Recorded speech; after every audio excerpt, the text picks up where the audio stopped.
तो पिलामाने आउ एक नुआ वीडियो रे आपनको स्वागत। तो आपण पई एक खुशी खबर आसी जाइए।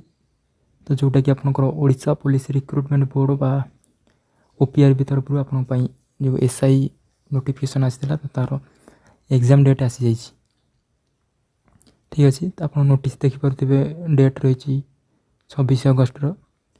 तो नोटिस टी आपनकर क्या पाखु जाइए the secretary of higher education government of Odisha एवं secretary of school and mass education government of Odisha एवं secretary skill development and technical education government of Odisha.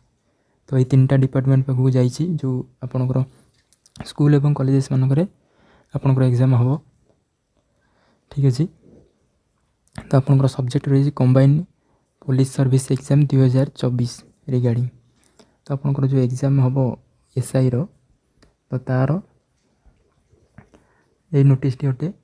तो समस्त को शेयर कर जन दिंतु एवं वीडियो गोटे लाइक करूँ। तो देखिए आप एग्जाम डेट के रही।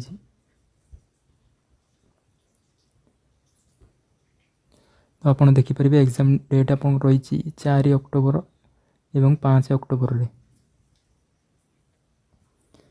ठीक अच्छे तो 4 अक्टोबर रे आपनकर रोची स्टेशन ऑफिसर रो पेपर 3टा रोची जो थी कि फिजिक्स एंड केमिस्ट्री एवं फायर सर्विस रो विषय उपर आपनकर क्वेश्चन रहिबो।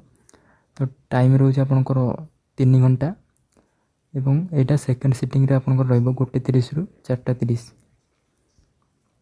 टोटल कैंडिडेट आपनकर 43,744 जन अप्लाई करिसेंती एवं आपनकर एसआई रे रोची 5 तारिख रे जो थे रोची पेपर 1 पेपर 2 दुईटा पेपर आपन रोची। तो पेपर 1 रोची जनरल इंग्लिश एवं ओडिया 90 मिनट रो एवं पेपर 2 रोची जनरल स्टडी 180 मिनट बा 3 घंटार आपनकर एग्जाम हम। तो टोटल कैंडिडेट आपनकर अप्लाई करिसेंती 1,53,835। ठीक अच्छे तो कंपटीशन तो निश्चित भाव में अधिक हम। तो आपनकर फास्ट सिटिंग रे रोची पेपर 1 10टा रु 11:30 एवं सेकेंड सिटिंग रोची पेपर 2 जोटा कि 1:30 रु आपनकर 4:30। ठीक अच्छे तो आपनकर अक्टोबर 4 एवं 5 तारिख रोची एग्जाम। तो समस्ते प्रिपरेशन रे कंटिन्यू करूँ यही नोटिस को बेस करी। तो आप अक्टोबर रे एग्जाम रही। ठीक अच्छे तो यह था डिटेल इनफॉरमेशन एसआई विषय में आपंकर कमेंट आसूला। तो एग्जाम डेट आसीगला तो समस्त को शेयर कर जन दिंतु एवं चैनल को नुआ सब्सक्राइब कर दिंतु। ठीक अच्छे धन्यवाद।